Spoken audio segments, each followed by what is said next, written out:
Ça a commencé avec une chaise pliante et un bout de terre. C'est tout ce qu'elle voulait, un peu de paix, un moment pour respirer sur un terrain qu'elle possédait. Mais, à Maple Ridge, dans le Colorado, une femme noire assise tranquillement près d'un feu suffisait à déclencher une guerre. « Tu crois pouvoir débarquer ici et jouer à la soldate ?» a murmuré quelqu'un derrière sa tente la première nuit, juste avant que son équipement ne disparaisse et que sa nourriture ne soit éparpillée comme des déchets, mais ils ne savaient pas à qui ils avaient affaire. Elle s'appelle Serena Holt, 37 ans, ancienne Navy SEAL, médaillée, forgée par le combat et fatiguée d'une fatigue qu'on ne connaît que quand on a dû mériter le repos. Ce soir-là, elle était assise en tailleur près du feu mourant, la mâchoire serrée, les yeux fixés sur les arbres. Elle n'a pas bougé quand les faisceaux des lampes torches ont vacillé entre les pins. Elle n'a pas tressailli quand les voix se sont rapprochées. Elle a simplement tendu la main vers sa ceinture calme, délibérée comme un réflexe enraciné. Mais la vraie arme, ce n'était pas le métal, c'était le silence. Et Serena le maîtrisait depuis longtemps. Les ennuis ont commencé lentement, comme toujours, dans les quartiers où le pouvoir se cache derrière des panneaux bienvenus. D'abord, ce furent des lettres de la Shoah, puis des avertissements. Les feux de camp sont interdits selon le code 5.7. Les structures temporaires ne sont pas autorisées sur les terrains communs. Négliger de tailler vos ais entraînera une amende. Peu importe que ce ne soit pas un terrain commun, c'était le sien. Acheté légalement, enregistré, notarié. Et pourtant, quand elle a montré l'acte de propriété à Delora Nash, la présidente de l'ASHOA, la femme n'a même pas sourcillé. « Je suis certaine que tu crois que ça compte », a souri Delora, lèvres pincées et trop polies. « Mais ici, on aime quand tout reste propre. » Serena n'a pas répondu. Mais sa main posée sur son genou s'est crispée juste une fois. La première semaine, quelqu'un a laissé un oiseau mort sur sa tente. La deuxième semaine, ce sont des traces de pneus dans son foyer. La troisième, elle a installé des caméras minuscules, quasi invisibles, reliées à son bracelet de surveillance. Pas parce qu'elle cherchait des ennuis, mais parce qu'elle reconnaissait le schéma. Le même qu'en Afghanistan, sauf qu'ici, il portait des polos et des badges d'association. Mais elle est restée. Elle cuisinait, lisait à la lumière d'une lanterne. Chaque matin, elle hissait son drapeau, pas seulement parce que c'était le sien, mais parce que certaines personnes avaient besoin qu'on leur rappelle. Un soir, quelqu'un a murmuré « Elle n'est pas des nôtres », assez fort pour qu'elle entende. Cette phrase l'a transpercée. Elle a réveillé de vieux fantômes, ce sergent instructeur à Coronado qui lui avait craché « Tu crois que tu as ta place ici, Holt? Ce n'est pas un programme pour quota. » Les tours de piste supplémentaires, les entraînements où elle devait laver le sang seule pendant que les autres partaient se doucher. Elle se souvenait du goût du sang qu'elle avait mordu pour ne pas répondre, de la rage transformée en maîtrise de soi. Mais ici, sur sa terre, elle ne se tairait plus. Pourtant, à Maple Ridge, tout le monde n'était pas complice. L'officier aide-pompier volontaire et résident de toujours a essayé de raisonner Delora doucement après une réunion de quartier. « Elle ne dérange personne », a-t-il soufflé en se frottant la nuque. « Elle veut juste du repos, Delora. On pourrait la laisser tranquille. » Delora ne répondit pas. Elle le fixa longuement, puis dit à voix basse « Attention, Red. Tu as des petits-enfants ici, non ?» Il ravala sa salive et recula. Le lendemain matin, Serena trouva dans sa boîte une brochure sur les permis de feu signée de sa main. Le papier était froissé comme s'il l'avait serré trop fort. Ce week-end-là, ils sont venus. 3 silhouettes, demi-visage couvert. L'un tenait une pince Monseigneur, l'autre un bidon d'essence. Mais Serena était prête. Elle a attendu qu'ils s'approchent de trop près. Puis dans un éclair de mouvement, elle les a neutralisés. Balayage de jambes, désarmement, clé de bras, quand la police est arrivée de pleurer, attaché le troisième boitillait déjà dans les bois. Mais ça n'a rien changé. La Shoah a retourné l'histoire comme si elle était la menace. Elle a agressé des citoyens non armés, affirma Delora. Nous ne faisions que nous soucier de la sécurité. Le shérif s'est pointé le lendemain non pas pour arrêter les vandales, mais pour avertir Serena des tensions croissantes. Elle se tenait sur son porche immobile pendant qu'il parlait. Ses yeux ne sillaient pas, ses mains croisées devant elle ne bougeaient pas. Mais à l'intérieur, quelque chose s'était fissuré. Elle savait désormais, ce n'était ni une tente, ni une haie, ni un règlement. C'était ce qu'il croyait sur qui avait le droit d'exister ici. Et ce qui suivit, ce ne fut pas une fuite, c'était une déclaration. Serena revisionna chaque image. Elle vit la fille de Delora peindre la haine. Elle vit des membres de la Shoah en vision nocturne s'introduire sourire. Et elle commença à envoyer les vidéos, d'abord à son avocat, puis à une journaliste Keisha Lane. En 48 heures, le reportage passait sur les chaînes locales, images, témoignages, zoom sur les médailles de Serena à côté d'un oiseau calciné. Maple Ridge explosa. Les forums s'enflammèrent. Certains la soutinrent, d'autres se radicalisèrent. Mais certains, ceux qui riaient autrefois aux réunions de la Shoah, ceux qui faisaient des blagues près de sa clôture se turent, on le voyait dans leurs regards fuyants, dans leurs hochements de tête gênés quand ils croisaient des Serena à l'épicerie. Certains murmurèrent même « désolé ».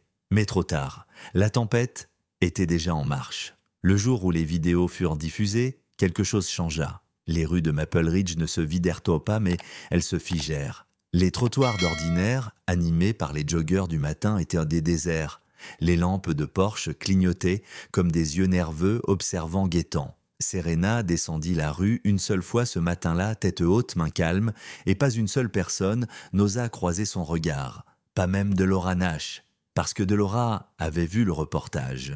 Elle avait entendu la voix de la journaliste. Les images issues des caméras de surveillance de la vétérane Serena Holt révèlent ce qui semble être une campagne coordonnée de harcèlement menée par l'association de quartier. Et désormais, pour la première fois, la ville se voyait réellement se voyait.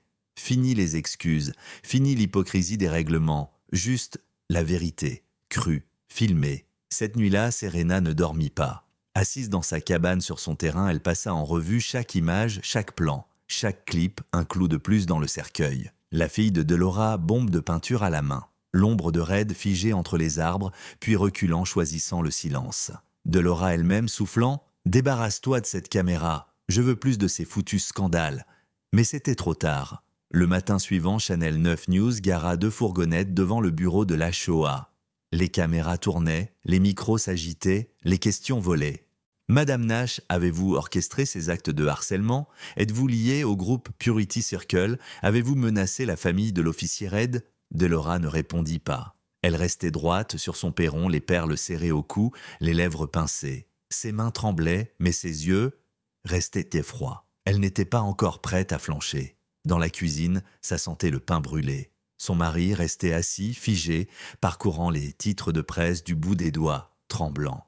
Sa fille n'était pas rentrée. Quelque chose s'était brisé, mais Delora ne savait pas comment recoller les morceaux. Parce qu'au fond, elle ne croyait pas avoir mal agi. Elle croyait que Serena Holt n'avait pas sa place ici. Et cette croyance, autrefois discrète, était maintenant un poison distillé sous pression. Pendant ce temps, Serena se tenait face au conseil municipal en jean-bottes coupe-vent marine.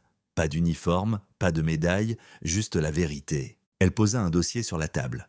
Puis planta son regard dans celui de Delora. « Vous avez essayé de m'effacer » dit-elle, voix basse mais ferme. « Mais tout ce que vous avez fait, c'est vous exposer. » Des murmures s'élevèrent.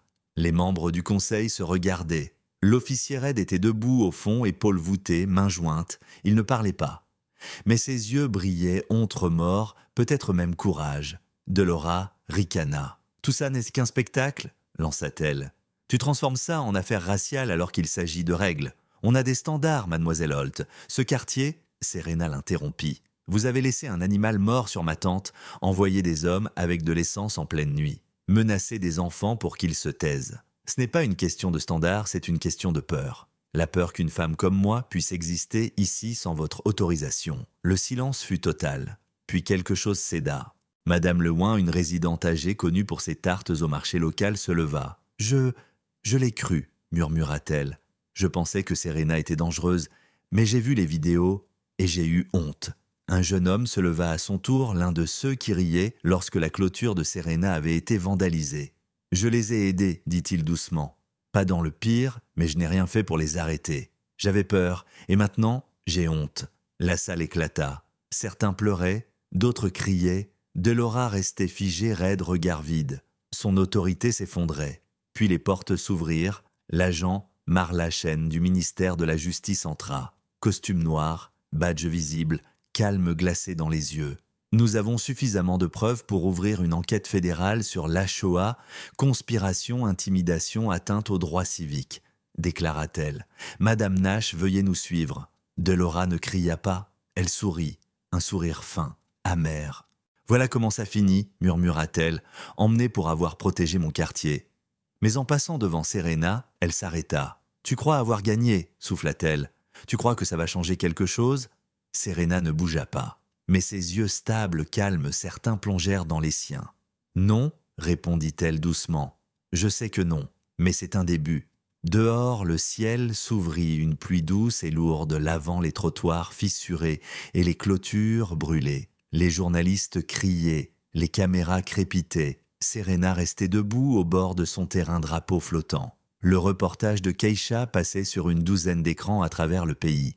Serena Holt, vétérane qu'on a tenté de faire taire, devient un symbole de résilience, de justice et de vérité. Les semaines passèrent, le conseil de la Shoah démissionna un par un. Les accusations fédérales tombèrent. Certains voisins vinrent excuser maladroitement avec des fleurs ou des mots tremblants. D'autres gardèrent la tête basse, incertains de comment réparer le mal. Delora, et elle plaida non coupable, clama être victime d'un lynchage médiatique. Mais les images parlaient d'elle-même, et dans l'opinion publique, son empire s'écroula. Serena, elle ne resta pas pour savourer la victoire. Un matin, elle plia sa tente, non pas par peur, mais par accomplissement. Elle laissa le drapeau derrière, planté dans la terre. Pas comme un avertissement, mais comme une promesse. Pour la prochaine femme à qui on dira qu'elle n'a pas sa place, pour le prochain combat sans décoration. Et vous croyez que ça s'arrête là? Non. Car même quand les caméras partent et que les hashtags s'effacent, la justice n'est jamais une ligne d'arrivée. C'est un choix, et Serena a fait le sien. Et vous? Vous pensez que Serena a eu raison de se battre, que Delora méritait plus? Dites-le nous en commentaire, parlons-en. Et si vous croyez en ces histoires qui font du bruit quand le silence devient injustice likée, abonnez-vous et partagez cette vidéo. À très bientôt.